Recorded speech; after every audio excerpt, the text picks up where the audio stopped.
Thanks, Barbara.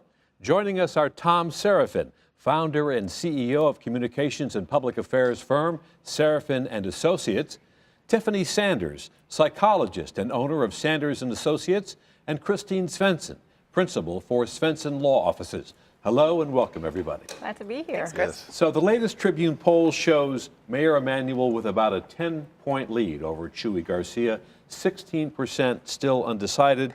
And Tom, is the mayor pulling ahead here, or is this race closer than it really looks? It's closer than it really looks, but at the same time, the mayor's doing everything right. I mean, he's got the right ads, he's got the money, he's been on the air.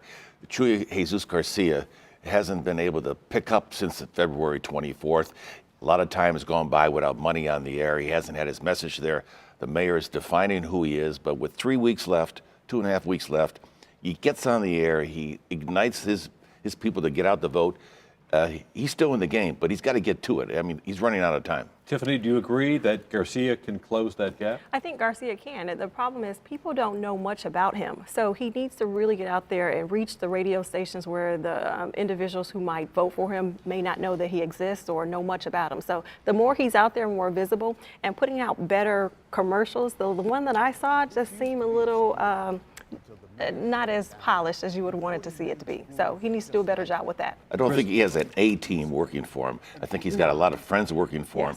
The mayor's got the best team in the country working for him right now. He also is the best tactician, not the best candidate, but the best tactician. He knows what he's doing and how he wants to do it. You got to get to this thing quickly, and he is running out of time. A third of the people don't know who Chuy Garcia is in the city. 52% in the Tribune poll of the African-American community are voting for the mayor right now. If that number holds up, the mayor wins. Well, 16%, Christine, are still undecided. And as we know from research, generally undecideds don't break with the incumbent. What does that mean? That's right.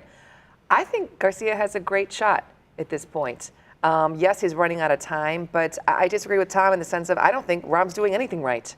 I don't think he's governed right, and I don't think that his campaign has been particularly effective. As far as I'm concerned, this is Garcia's for the taking, but he's got to get out there and persuade people why he's not Emanuel or going to govern like Emanuel, and persuade people why they should vote for him. We don't know his platform. That's what he's been lacking. Now, in my opinion, Emanuel doesn't have a platform either. I still don't know what Emanuel's platform is. So Garcia should harp on that. We have the first televised debate between just the two of them this week. Any decisive victor in that debate? I wasn't impressed with the debate. I mean, Carol Maureen will ask a direct question, and they both were very evasive. They didn't have any sort of direct plan in place to make voters say, okay, well, I know how the pensions will be funded. I understand how we're going to improve our neighborhoods and reduce crime. I didn't hear that, so I wasn't overly impressed with the debate. Any knockout punches there, Tom? No, I thought the debates are all about not making mistakes, and this is 180 minutes. This is the first of three, so you have a three-debate strategy. You go in soft, you come in with specifics in the second, and in the third you try to close out on the high note. So this is the first one. Mayor Emanuel did everything he needed to do in that first debate. I thought the winner was Chuy Garcia because he held his own on television with Mayor Emanuel. He didn't have the specifics, but he had the gravitas, I thought. So he surprised me, because conventional wisdom in town is that he doesn't belong in this race. He's not qualified. Remember, he's a floor leader for Tony Preckwinkle. He worked for Harold Washington. He's been a state senator. He understands how to run government. He understands, but he's not showing that competency in what he's articulating. As you said, he's not articulating that competency on the campaign trail. One of the big issues in this debate, as it is in the election, is revenue. Where is Chicago going to get the hundreds of millions of dollars it needs to fund pensions and to close the budget deficit? Mayor Emanuel suggested a couple of things in that debate. Taxes on services, such as lawyers and consultants. Both of you would have to charge sales taxes. That's right. Talking also about a casino to fund the pension, and that's a new thing. Before, if we had a casino, it was for education. Now it's going to fund the pension if we get it. What do you think about that? Terrible idea. The last thing we need in this city, this world-class city, is to ruin it with gaming, a gaming system. But we're broke. You know what? You got to make the cuts where you got to make the cuts. But that we do not want to become a mini Las Vegas. It's a terrible thing for a city. It's terrible from a moral standpoint and a lot of others. No, we should not have a casino. Tiffany, Yeah, if it pays for the pension? If it pays for the pension, people have their personal choice to gamble. So if you want to gamble your money away like we gamble with the lottery, absolutely go ahead. I mean, just don't promote it in the sense that you're going to target a younger population to get them into being gamblers, but it's personal choice. Remember what the mayor said at the first debate. Convention center business now makes us #1 in the country, was #4 or 5 when he came in. He needs that casino to build that and continue to build on that. He and the governor are good friends. He worked for the governor for 18 months, made $17 million. That's not a bad return in a year. No, it is. They're very And close. it's $17 million. And the governor is for it. He's for it. So is Mike Madigan and the president of the Illinois Senate, Mr. Cullerton, are they going to come along? They probably will come along because it's better than raising property taxes. And it will Chicago's also gonna bring get a casino. jobs. Right. It will bring jobs to the community. We need individuals to have jobs. So, It's a of regressive. course. Sorry, it's a regressive tax on the poor, is what it is. I think it's unfair. I think it's immoral, amoral, and I But really hope individuals they are don't go going that to route. gamble in Aurora. They're going to gamble in other areas where there are casinos at. So why not put it in the city limit so that those individuals can keep the money there? And look at the state of Aurora and Joliet. We don't want to be Aurora or Joliet or Las Vegas for that matter. We have a unique, historical, beautiful city. Well, you know, I'm from the Naperville, Aurora area, and Aurora is a really beautiful area. So Many parts of it are. Yeah. So, and many parts of the city are great. But if you go on the west side and the south side, the problem in the African American community with Mayor Emanuel is that the west and south sides look dilapidated. They look like dumping grounds. So those individuals who look and see that are not voting for Rahm Emanuel. They're voting for Chewy. I polled my friends on Facebook. I said, But there who seems you to be a real split in the African American community. Yes, there's a split because there are some that think that Emanuel can get the job done. We like Emanuel's personality. He looks like a person that's going to do what we need to make Chicago continue to be a world-class city. However, there are many within the African American community, and we've had this conversation on a regular basis, that see those communities and say, Rahm is out of touch. Chewy is a better option because he's going to go after and address the needs that our communities are facing. Poor crime in our area, poor schools. Chewy's going to address those areas and clean up our area, and that's why people are voting for Chewy. We have a couple weeks left until that election. In the meantime, another big political story, the most famous political couple from Chicago, Barack and Michelle Obama. We found out in the last week or so that it looks like they're going to be headed to New York City and not Chicago after the White House. Tom, big surprise to you? Not a surprise to me. I mean, I knew him when he was an Illinois state senator in Springfield. He's got larger ambitions, larger stage presence. Remember, he went to Germany, around the world. He's going to part the waters. His attitude is he belongs in the world stage. New York is the world stage. And I also think that's probably where the library is going to go. Some resentment here in Chicago about that, Absolutely. If that library goes to New York City, and all those people that really campaigned to get him into the state, into the Senate, and then also into the presidency, and it goes to New York City, I mean, it will be such a slap in the face to the African American community. It's such a bad move. Tiffany is 300% right. I think it's awful if they were to do that. We made Barack Obama here in Chicago. Yes, we did. We did. He did not grow up here, but his adult formative years were spent here. His political life was spent here. His wife is from here. That's right. Yes. And the reason why they don't want it in Chicago, I think, well, it's Michelle's Well, decision. let's separate the Yes. two Oh, issues okay. here. Yeah. Sure. First of all is where Yeah. they're going to live, which they say is going to be New York City. Yes. But why not Chicago? Do you think that the politics here are just so petty that they don't want to get That's sucked right. back into them? He wants his legacy to not be associated with the Chicago corruptive machine. He wants a break from that. And I also agree with Tom. He wants a larger platform, a better stage. Michelle wants to be able to access, and also Barack, boards and nonprofits, and create that foundation. They are following the Hillary Clinton and Bill Clinton template, right? They didn't go back to Arkansas. Where did they go? They went to New York, and then she was able to run for Senate. Well, between Little Rock and Chicago, there's a big difference. Well, But on the question of the library, Yes. does it mean anything for the library that they go to New York City, or is that totally a different issue? The library is a done deal. It's Do you going to think be it's a in New done deal York. to Chicago? Yeah. Tom, you agree? That it's going to be coming to Chicago? Yeah. Oh, no, it's a done deal that it's going to be in New York. Oh, you think it's going to New York? a done deal? No, I don't Oh, think I it's do. going to be I'm in not New York. sure about that. I don't. Tom, No, I don't understand the issue because they were to announce it by the end of March. Right. And they decided to put it off to after the April 7th election. Right. And I thought to myself, well, his good friend Rahm is in trouble. Why not announce it now? millions of dollars of investment here, infrastructure, jobs, a tremendous prize for Iran. But they decided to put it off to after the election. They say they don't want it to seem a political decision. But 3 days before February 24th, he came in with the Pullman $8 million national, monument situation, and was here embracing the mayor.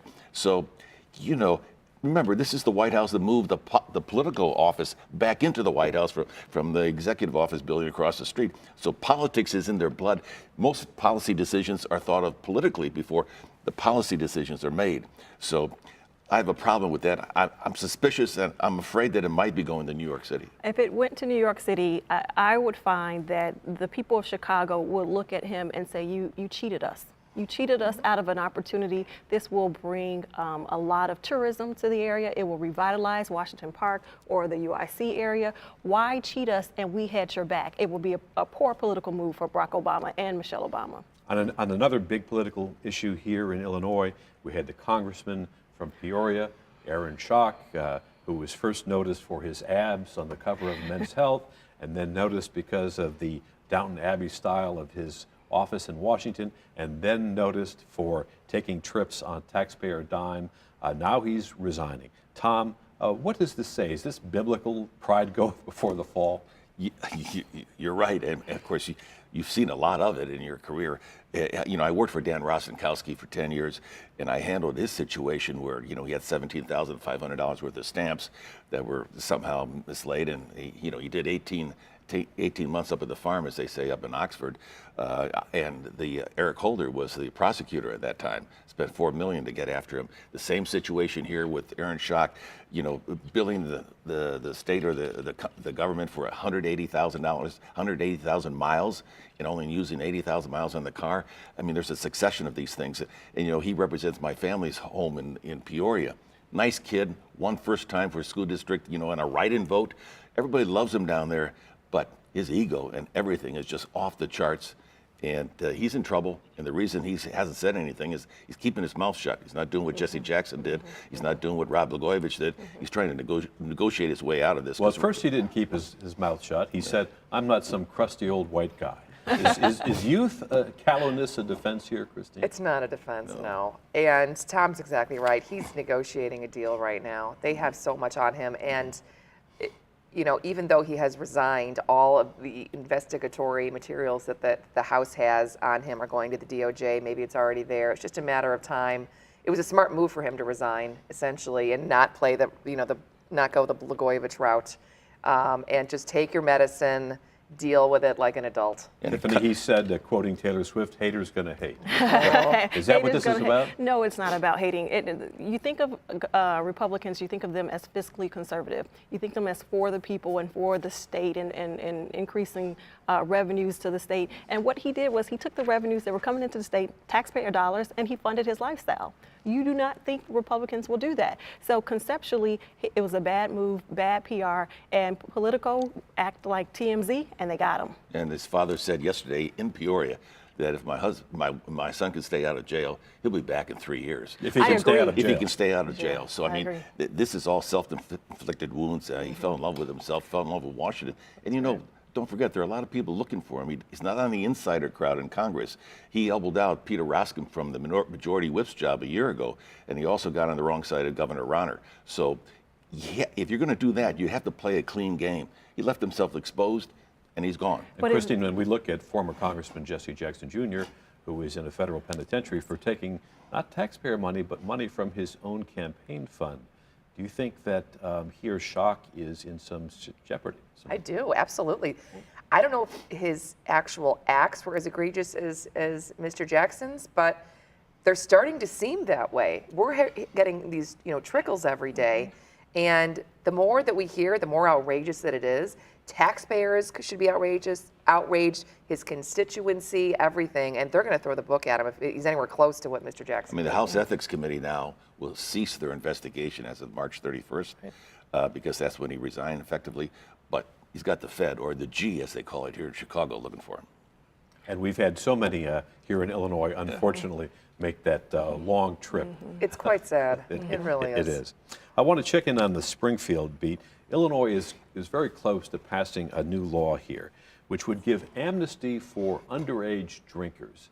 If they see a friend who is sick or drunk, and if they call 911, that they won't get arrested themselves if they've been overserved. What do you think about that as an idea? I think it's a great idea. I'm a firm believer in giving people either a second chance or the chance to do the right thing. Why should we not have a policy whereby we're encouraging people to do, young individuals to do the right thing, get them in line, and you know what? They're probably saving lives by doing that. So these are the sorts of things we should be doing. Tiffany, critics say, though, it's going to encourage drunken behavior on the part of kids. It won't encourage it. The behavior would have occurred anyway. What it's going to do is provide a resource or a strategy for the kids to use. Kids are impulsive by nature. They don't think things through. They're not problem solving. So if they see their kid is struggling or a friend, they're not going to call the police. So if they've been schooled and instructed that this is a resource or outlet for you too, and you won't get in trouble, then they're going to likely do the right thing. And that is a great thing about this law. Tom, do you think this law is a good idea? It is, and it comes out of a real life situation in the western suburbs where a young man, passed away because nobody wanted to call for help because they were all going to get pinched on this situation. So, and it's narrow enough that it involves those people that are calling the police officers or for help, the ambulance, and the person that's inebriated at the time. So, I think it's a long time in coming. They're going to drink anyway. You're absolutely right. I have two teenage sons. So, you try to do your best, but you also want some way out, and this is an opportunity. Yeah. But critics suggest that the kids could manipulate this, that is, have some kind of a party, and knowing that they can get a get out of jail free card, use this, call 911 and say, look, you can't give us tickets now. You're a lawyer, tell us about it. Yes, you're right about that. You know what, the system can always be manipulated, and I mean, I kind of doubt when kids are inebriated, they're even going to be thinking in these terms.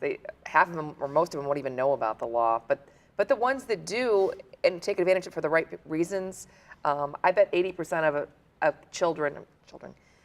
teenagers will do it for the right reasons, and maybe we will have some people take advantage, but it's still worth it. Yeah, absolutely. It will save lives. As a psychologist, I see patients all the time that struggle with substance abuse, heroin, alcohol use, and we want them to have a resource, whether it's the new drug that helps if you're going to have an overdose with heroin, or telling a kid that they can have a number to call and then you won't get in trouble. We want this as a resource if it's going to save lives, and it may even help reduce an addiction from occurring. I absolutely love it.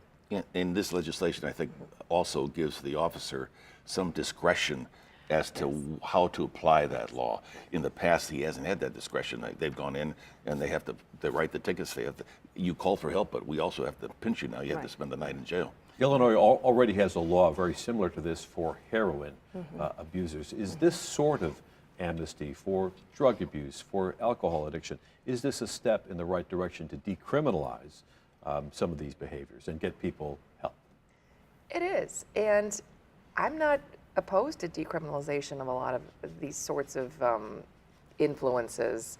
I mean, that's a big societal question that we could talk about for hours, but I don't see any harm in at least trying it, because we have way too many teenagers driving drunk, getting killed, killing others. We have to try something different.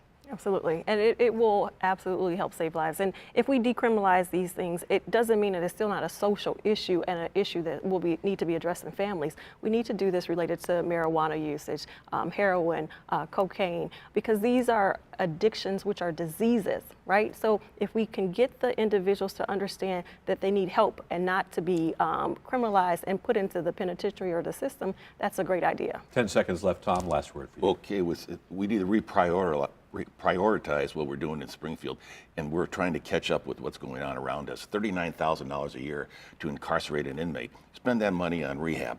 Maybe we get somewhere. On that note, we have to wrap it up. We are out of time. Thank you so much. Tom Seraphin, Tiffany Sanders, and Christine Svensson, we appreciate your time on the Roundtable.